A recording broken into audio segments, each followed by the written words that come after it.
Sud Radio Parlons Vrai chez Bourdin, 10h30, 12h30, Jean-Jacques Bourdin. 0826 300 300, vous appelez et vous êtes prioritaire, vous le savez. D'ailleurs, je vais prendre tout de suite Christian qui veut revenir sur le sujet de l'énergie.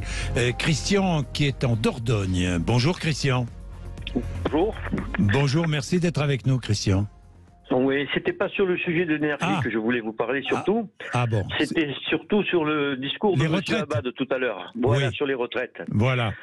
Parce que je suis à la retraite depuis, ça va bientôt faire un an, c'est depuis le 1er novembre. Oui. Je touche aujourd'hui 370 € de retraite. Oui. J'attends une retraite complémentaire. Normalement, ça fait un an que je devrais toucher, je n'ai toujours rien. Parce qu'il manque toujours des papiers, que j'ai renvoyés une dizaine de fois, mais ils les ont toujours pas reçus, ou alors ils les ont mais ils ne sont pas traités. Et je travaille depuis l'âge de 14 ans.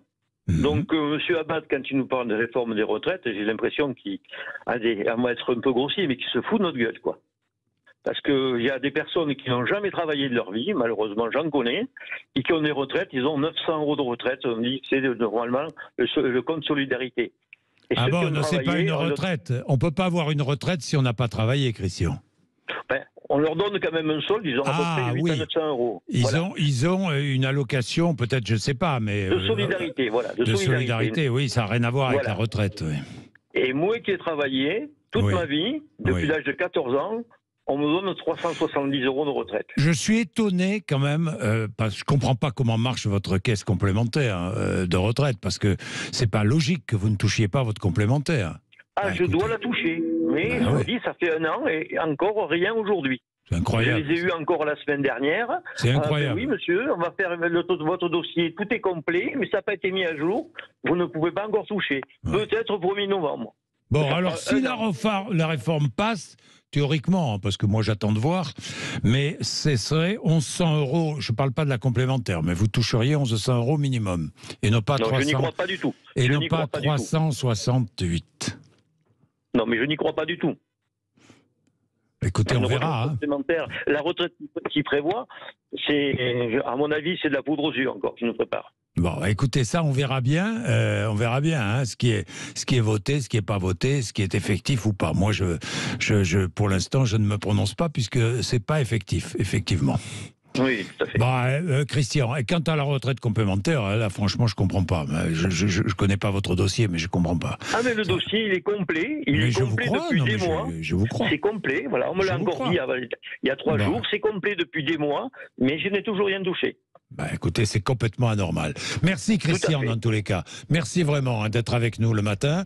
0826 300 300. Nouvel auditeur, Renaud. Beaucoup d'auditeurs le matin, vous le constatez, et je vous laisserai toujours de la place.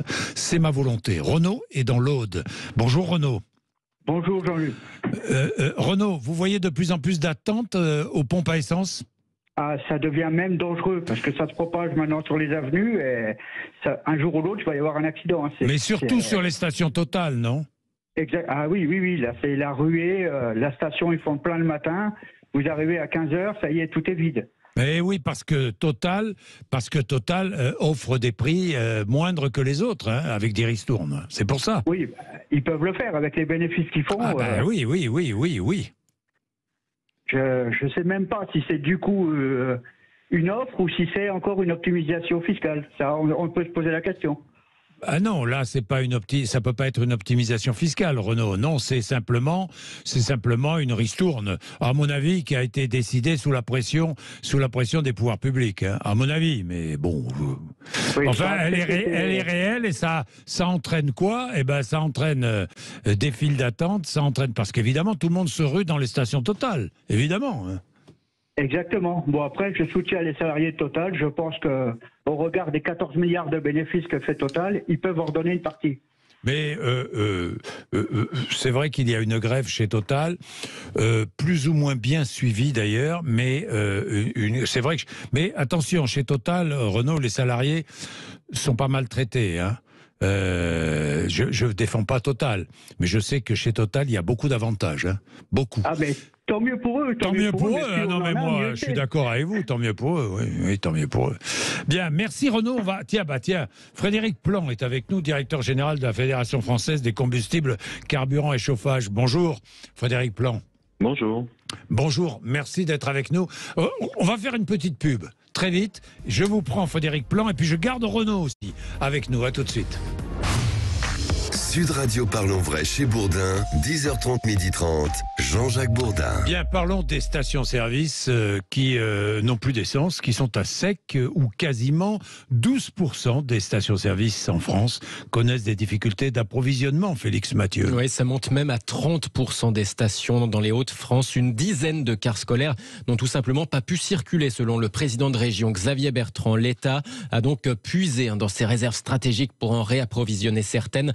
Les pouvoirs publics qui craignent un effet de panique, une ruée à la pompe par peur de manquer, qui créerait la pénurie, le scénario à éviter à tout prix. En fait, la plupart des stations-service en difficulté, eh bien, ce sont celles effectivement de Total Énergie à cause de cette grève pour les salaires, mais surtout à cause de sa remise supplémentaire de 20 centimes par litre qui cause une affluence dans ces stations-là. En particulier, Total promet de se mobiliser pour réapprovisionner partout où c'est nécessaire. Frédéric Plan, vous êtes avec nous donc.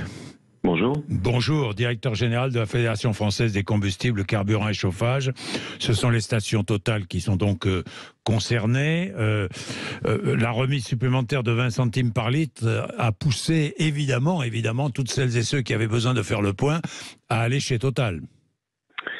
Oui, c'est un constat qui aurait pu être, c'est un constat aujourd'hui, mais qui était prévisible et qui aurait pu être anticipé. Oui, ça c'est sûr. Donc, sur la distribution, les entreprises que nous représentons, il y a un fort mécontentement. Pourquoi ? Parce que ce premier élément vient bousculer une logistique pétrolière qui approvisionne normalement le pays, mais qui en fait reçoit un coup de bélier parce qu'on ne peut pas reprocher aux consommateurs d'aller effectivement au moins cher. Évidemment. Cela étant, quand on fait ce genre de promotion, qui sans doute, effectivement, vous l'avez dit, a été fortement incité par le gouvernement, encore faut-il prévoir la ressource pour y faire face. Et on constate que ce n'est pas le cas. Et ça a des conséquences sur l'ensemble des autres réseaux, pas que sur le réseau Total. C'est-à-dire que l'ensemble des autres distributeurs, que ce soit d'ailleurs même de la grande distribution que nous ne représentons pas, mais des stations-service indépendantes, elles ont les mêmes difficultés d'accès aux produits avec des prix qui augmentent à l'achat. Et ça, c'est une situation qui est vraiment une situation... Ça déstabilise le marché, Frédéric Plan. Ça déstabilise le marché, la logistique est impactée, aussi bien pour les approvisionnements en camions-citernes que même les pipelines. Donc, c'est quelque chose qui aurait dû être anticipé, ça n'a pas été, et il y a de quoi effectivement être un peu mécontent. Alors cela étant, c'est difficile de parler de pénurie parce que la majorité des stations-service continuent de proposer du carburant. Oui, il y a du carburant dans toutes les autres stations-service. Bien entendu. Puis il y a un autre marché qui est aussi peut-être plus compliqué encore, c'est le marché des carburants qui approvisionnent les professionnels, c'est-à-dire les transporteurs, mais les agriculteurs, et qui est en difficulté aussi. En clair, on ne sait pas répondre à la demande qui est plus importante que d'habitude, mais parce que la remise joue aussi, cette fois-ci, la remise gouvernementale sur ces approvisionnements, donc la demande est forte. Et l'approvisionnement du pays n'est pas calibré, en tout cas. Donc on risque de manquer de carburant ? Mais donc, comme je le disais, c'est pas une pénurie puisqu'on en trouve toujours en tant qu'automobiliste à droite à gauche, pas forcément au même prix. Mais très clairement, il y a une désorganisation de la logistique qui aurait des effets sur plusieurs jours. Et en effet, vous le signaliez, il y a une inquiétude sur la dernière semaine d'octobre parce que très légitimement, naturellement, je dirais, les automobilistes auront envie de faire le plein à moindre coût avant la baisse des remises. Mais ça encore, c'est un nouveau coup de bélier ou d'accordéon qui n'est pas réjouissant. Il va falloir faire des efforts tout à fait considérables. On va prendre Jean-Luc avec nous. Jean-Luc, bonjour. Oui, bonjour. Bonjour. Alors, vous dites ce que dit Frédéric Plan. C'est vrai qu'avec la baisse des prix de 20 centimes, cette ristourne totale, les Français, évidemment, allaient en profiter, aller se ruer aux pompes. Ben oui. Bien sûr, bien entendu. Oui. Qu'est-ce que vous voulez ajouter, Jean-Luc ? Ça crée beaucoup de files d'attente, de tout. Voilà, tout vient, en grande partie, ça vient de là, quoi. Ben oui.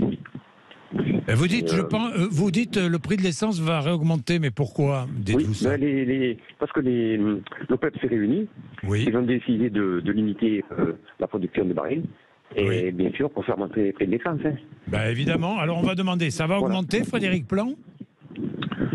Alors ça, en matière de prévision sur les prix des énergies en général et du pétrole en l'occurrence, personne ne sait prévoir ça. À l'évidence, ce type d'annonce de l'OPEP a toujours un effet sur le marché à la hausse. D'ailleurs, le baril l'a déjà interprété. Vous savez, quand une décision de l'OPEP se prend, le baril augmente toujours un peu avant. Oui. Bon, donc ça c'est fait. Ensuite, c'est tellement imprévisible que contrairement à ce que l'on peut penser, dans 5 jours, les prix peuvent baisser parce que le marché aura considéré que cette position de l'OPEP, finalement, n'est pas, comment dirais-je, opérante sur les marchés. Ça, c'est de l'imprévision complète. Je voudrais simplement rajouter à la question des 20 centimes total qui crée ce coût d'accordéon et désorganise la logistique, que la grève des raffineries, parce qu'on a cité Total, mais les 2 raffineries Esso sont aussi en grève, évidemment, accroissent la difficulté logistique. Et pour ça, il faut importer en urgence des bateaux de gasoil et même bientôt d'essence, et encore faut-il les acheminer à l'intérieur du pays. Donc, il n'y a pas de pénurie au sens les produits ne vont pas manquer, mais il y a un problème de logistique évident pour plusieurs jours parce qu'il va falloir les acheminer. C'est pas aussi simple qu'on veut bien le croire. Et le fioul domestique, Frédéric Plan? Alors, le fioul domestique est indirectement impacté par cela, c'est-à-dire que il est effectivement disponible. La demande a été forte en septembre parce que les gens avaient attendu, il n'a pas fait froid et puis les prix étaient relativement dissuasifs, donc il y a eu beaucoup de fournitures en septembre. Et elle tente à diminuer aujourd'hui parce que la météo est plutôt favorable. Enfin, les froids, voilà, elle va donc revenir naturellement. Mais comment dirais-je, il y a quand même en certaines régions, parce que vous avez parlé des Hauts-de-France, mais la zone nord est plus impactée en matière de logistique par ces affaires. Mais il y a évidemment, comment dirais-je, parfois dans certaines régions, des reports de livraison. En clair, on ne sait pas livrer du jour au lendemain comme il est habituellement.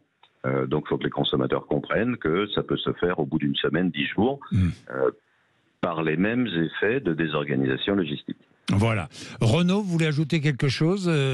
Poser peut-être une question à Frédéric Plan pour terminer. Oui, j'aurais aimé savoir, donc du coup, on ne peut pas se projeter encore sur l'avenir sur l'augmentation des carburants.